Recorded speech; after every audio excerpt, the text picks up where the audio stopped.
Bismillahirrahmanirrahim. Alhamdulillahi Rabbil Alamin. Wassalatu wassalamu ala Rasulillah. Wa ba'd. Assalamualaikum warahmatullahi wabarakatuh. So, ngayon pag-usapan natin mga kapatid ang tungkol sa paraan po ng dalawang adhan diyan po sa Pilipinas, which is pinagdidikit po yung dalawang adhan. Ganyan ba talaga ang nangyari sa panahon ni Uthman bin Affan? Kasi po mga kapatid, para ito po ay kaalaman po sa mga imam at mga namumuno po sa lugar naway mabago yung paraan po ng dalawang adhan na kung saan pinagdidikit po. Ang adhan sa panahon ng Propeta sallallahu alaihi wasallam sa Jumu'ah, isa lang po. Sa panahon ni Abu Bakar radhiyallahu anhu, isa lang din. Sa panahon ni Umar, isa lang din. Pero pagdating sa panahon ni Uthman, nung siya ay maging leader ng mga Muslim, maging khalifa, at Amirul Mu'minin sa time niya, nagdagdag siya ng pangalawang adhan. So, titingnan natin, babasahin natin yung hadith. Bakit nga ba siya nagdagdag? Kasi, ganyan ba sa paraan na nakikita sa atin na pinagdidikit ba? Ganyan ba yung dahilan ng pagdagdag? Basta nagdagdag na lang na walang dahilan? So, nabanggit sa hadith si Imam al-Bukhari sa riwaya ni Umar rawahu as-Sa'ib bin Yazid, sabi, kana nida yawm al-jum'ati awwaluhu idha jalasa al-imamu 'ala al-minbar ala ahdi Nabi sallallahu alaihi wasallam. Ang adhan sa araw ng Friday sa una na adhan ay kapag umupo na ang imam sa minbar. Ibig sabihin pag dumating na yung imam sa minbar, mag-start na si khutbah, yan ay sa time ng Propeta sallallahu alaihi wasallam, doon nag-aadhan yung imam bago mag-start mag-khutbah. Ganon din ang ginawa ni Abu Bakar, ganon ginawa ni Umar radhiyallahu anhum. Falamma kana Uthman radhiyallahu anhu, sa time na ni Uthman, wa kathuran nas. Ito na yung dahilan.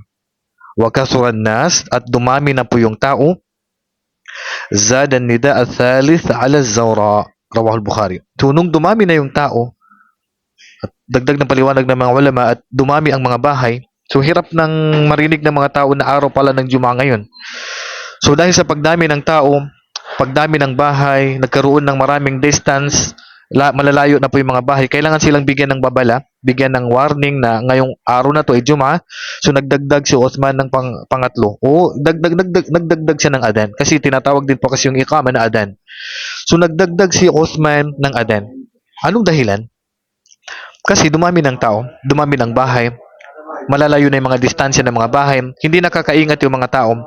So para magkaroon pa sila ng time, para maghanda, para maligo, para iligpit yung mga gamit, tindahan, ipasilungin ng mga alagang hayop, pasilungin ng sasakyan na pandagat para makapagsagawa ng sala, kailangan ng oras, kailangan ng adhan. So, ito po yung dahilan. Bakit siya nagdagdag ng isang adhan para sa bagay na to?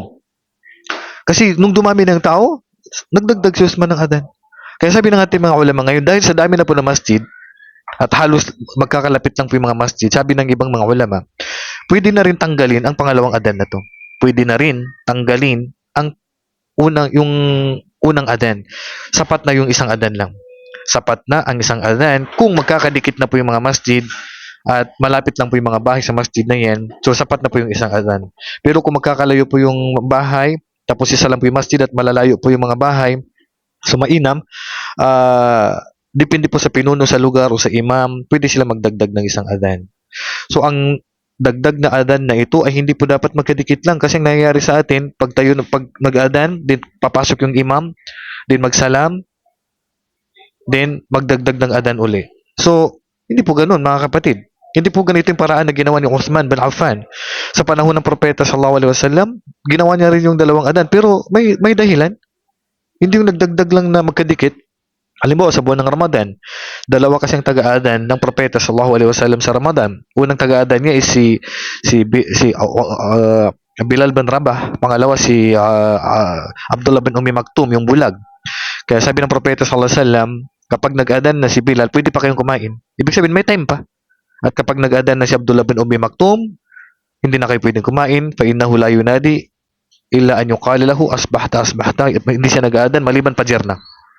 So may distance ang pagitan ng adhan ni Bilal at ni Abdullah bin Maktum, hindi magkadikit. Hindi pagkatapos ng adhan is susundan agad ng isa pang adhan. So mali po 'yun. So sana po mga kapatid, sa mga imam, sa mga pinuno po ng lugar, naway baguhin nila yung paraan po ng adan na hindi po magkadikit at wala pong faida, walang halaga kung pinagdidikit nyo lang po o halos ilang segundo, minuto lang yung adan.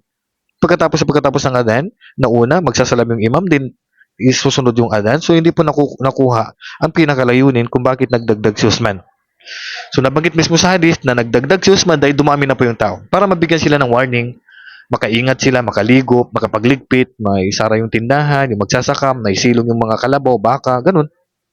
Yung mangingisda, makaalis na sa gitna ng dagat, at yung bangka niya may silong. So, ganun po. Hindi po ganyan sa paraan natin na pinagdidikit mo yung adan. Maling-mali po talaga yan. Opo, maling-mali po yan. Hindi po ganyan ang paraan na ginawa ni Osman. At inuulit ko po, kung ang mga bahay ay magkakalapit naman sa isang masjid, halos sa dami po naman, sabi nga ng ilang sa mga ulama, kahit tanggalin na po yung unang adan na to. Kasi wala na pong dapat na wardingan kasi nga po, malapit na po yung mga bahay. Pero kung magkakalayo po yung mga bahay, malayo sa masjid, so kailangan ng warning, paingat sa mga tao, ng mga kamusliman para makaligo pa sila at may ligpit mo yung kailangan nilang iligpit. So kahit na ito pong distance ng dalawang adan, nakadepende po sa imam, o sa pinuno. Pwedeng kalahating oras, pwedeng isang oras, nakadepende po kung ano po yung oras na pwede pong may pagkakataon sila na may ligpit at magawa nila muna yung mga dapat na ayusin, makaligo, bago sila pumunta sa masjid. At least handa sila at alam nila na ang araw pala na yan ay araw ng Juma'a. So sana, ay naunawaan po ng mga kapatid natin at mga imam at pinuno itong bagay na to na kung saan ay hindi po alam ng karamihan. So hanggang dito na lamang. Wallahu a'lam. Wa sallallahu ala nabiyina Muhammad wa ala alihi wa sahbihi ajma'in. Assalamualaikum warahmatullahi wabarakatuh.